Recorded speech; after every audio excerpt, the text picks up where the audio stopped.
Hey there guys, we've got the final area for Dark Visions number 17 on Global. Like usual, I'm going to be going in for my quick and easy clears. These are not by any means budget. So I'm going to be doing these clears and then spending my time working out the final boss. So we're going to do Vindemiatrix and Alpherg in this video, and then I'm going to do more budget runs later in the week. But don't panic if you can't really copy this. But like we're going for on this one just a literal turn one clear, and then we're going to be doing another quick clear on Alpherg. These should perfect score. That's the plan at least. We're going to see, but we're going to go back later in the week for a more budget run. Alright, so to start off, Venera is going to break the boss, imperil the boss, and then just hit the boss with SR. We're trying to get a crystal drop on Ling. She's got 1000% fill rate. It shouldn't be too hard. I think we got one on Ling, it looked like. Hopefully we get one more. I think we did. Okay, that's all we needed. So we're going to do Reaper and Beast Killer on Ling, which allows Sephiroth to do his shifted LB. And Bradley can do, let's see, AR double SR. Shadow can do AR and then double SR. And we just chain it up. And this should be a 10 billion damage. Looked like it.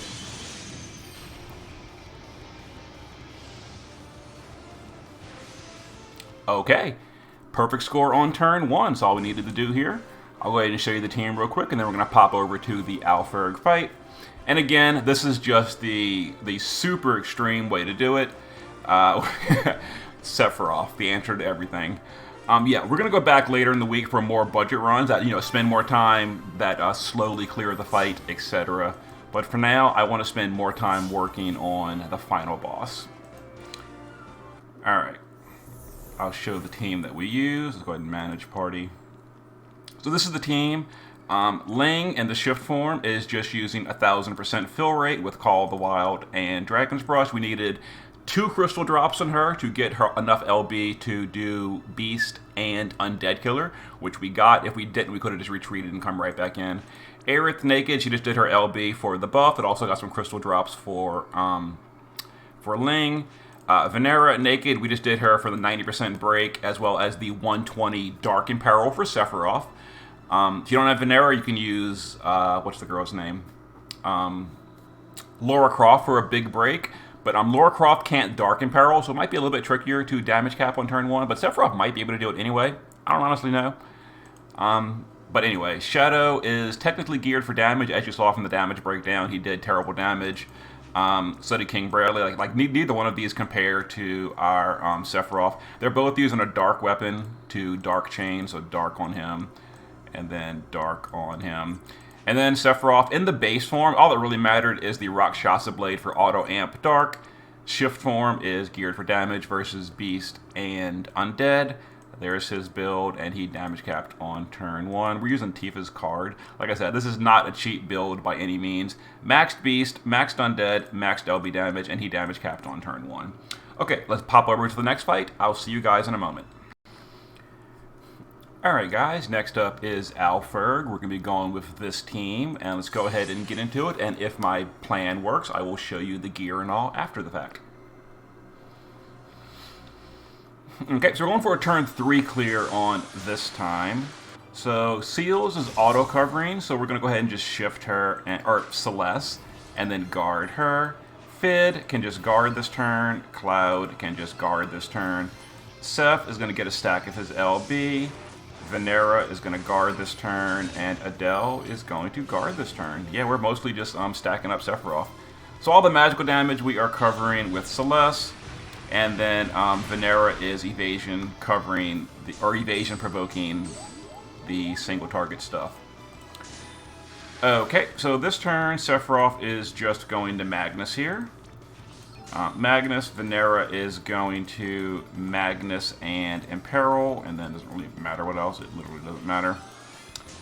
Let's see. Cloud can just guard. Fid is going to imperil to ice. We're going to Aqua Hunter, and we're going to Water Fight. That's for a killer buff, as well as giving some frames. We're going to LB with Celeste for the Ice Imbue and Ice Amplify. And Adele will entrust to Cloud. We will Expedition Order for the Stone Killer. And that's all we really need. Okay, we're going for that turn 3 clear. Sephiroth plus Cloud should damage cap.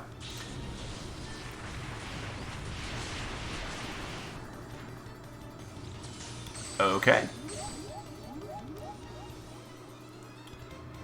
So, we're going to go ahead and LB Cloud and LB Seph. With the Water Fight, we're going to AR chain Celeste and Fid. And then Venera is going to just triple SR with Adele. And they're mostly naked. Okay, here we go. Let's do this, this.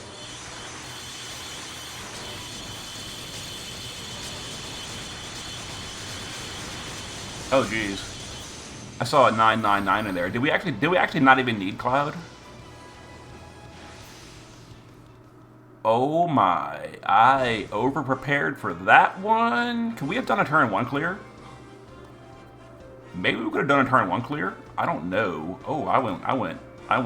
I did not think Sephiroth would damage cap considering he's the wrong element. It's Sephiroth. I mean, damage caps everything. Okay, well, we didn't even need Cloud. Sephiroth was enough. Whoopsie. Over-prepared. Okay, it's fine. Anyway, let me show you the team and gear and all this one. And here is the final boss, Dark Odin. Now, I'm going to get to him later. So, Celeste in the base form, naked, who cares? Shift form is just using fire and wind resist. I went way overboard. You know, you don't need that much. Doesn't really matter. She did the ice amplify and imbue and stat buff and all that. Fid's just dual wielding so they can do AR chaining.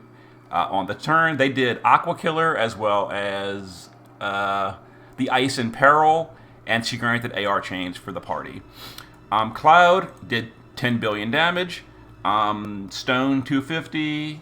Aqua 125. Maxed LB damage. 8,200 attack power. There we go. He did his LB. And because he's not EX3, he got entrusted by Adele. Adele's using a double hand weapon, like whatever. No killers. She did the Stone Killer buff as well as entrusted Cloud, and that's basically it. Venera was our 90% break. She was also the Dark Imperil. For this one especially, if you don't have Venera, Laura is a totally fine swap because Sephiroth can do his own Imperil on turn 3, so you don't need Venera for this one on a turn 3 clear. But anyway, she's Evasion, Passive Provoke, and that's it. She did the 90 break, and she chained SR for the chain count score. And then Sephiroth, ignore the base form. Shift form, LB damage, double hand, etc. Typical things. He does 75 aquatic and 250 Reaper, 280 LB damage, and there we go. Okay, I'm going to be working on the final boss, and this one I'm going to need more time to prepare for, so look for that video later. I'm going to be spending a lot of time optimizing before I post the video of that. And I'll also post budget runs of these guys later. So, see you in a bit.